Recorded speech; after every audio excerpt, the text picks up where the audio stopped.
తిన్నావా? దేవుని ఎక్కడ తిన్నావా? చూసి శృంగారమును దేవాలయం చికెన్ తినేసి వచ్చావా?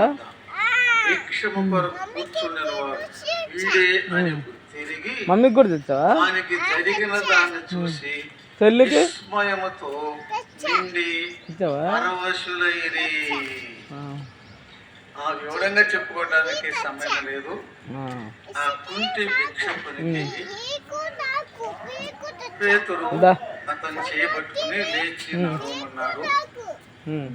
వాడు వెంటనే వాడి పాదములు చీలమన్న బలం పొంది వాడు దిగ్గున లేచి నడిచి గంతులు వేస్తూ దేవుని స్తుతిస్తూ దేవాలయానికి వెళ్ళాడు. ప్రార్థన పదం ప్రజలు చూసి ప్రార్థన పదం జరిగిన దాన్ని చూసి నీళ్ళు పోసుకుని వెళ్దాం, సరేనా?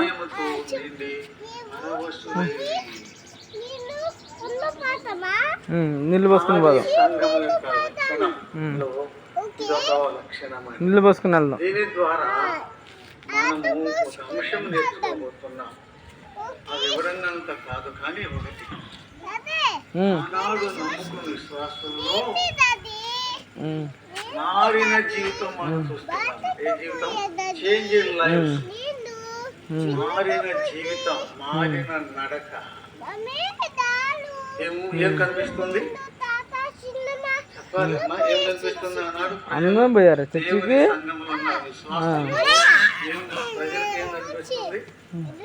నరకం మారింది. చెప్పండి, నరకం మారింది. ఇలా చెప్పుకుంటాం నాకు ఇష్టం. నిసి నిసి నిసి నిసి చర్చికి వెళ్ళావా? ప్రభువు నమ్ముకున్నాం మనము కూడా. మారిన జీవితం ద్వారా క్రీస్తు ప్రభువు మహిమ. మారిన జీవితం అదే మాదిరి జీవితం. ఏం చెప్పండి? మారిన జీవితం మాదిరి జీవితం. ప్రసంగాలు మార్చిన ఇంకేయో తెలియదు కానీ మారిన జీవితం మాదిరి జీవితం అని మనుషులు ఇప్పుడు ఏం చూస్తున్నారు చెప్పండి? మన ప్రసంగాలు, మన పాటలు, మన చాతుర్యం కాదు, మన మారిన జీవితం. మారిన చూసి వారు పొందారు, ఆశ్చర్యపోయారు.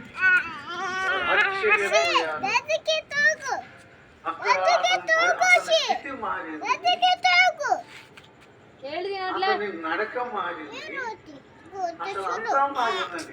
దేవాలయం ఎలపలు ఉన్నవాడు ఇప్పుడు ఎక్కడున్నాడు? దేవాలయంలో అడుక్కునేవాడు ఇప్పుడు ఏం చేస్తున్నాడు? అడుక్కోట్ల. దేవుని ఏం చేస్తున్నాడు? స్తుతిస్తున్నాడు. దేవుని ప్రజలు, దేవుని బిడ్డలు అడుక్కోకూడదు.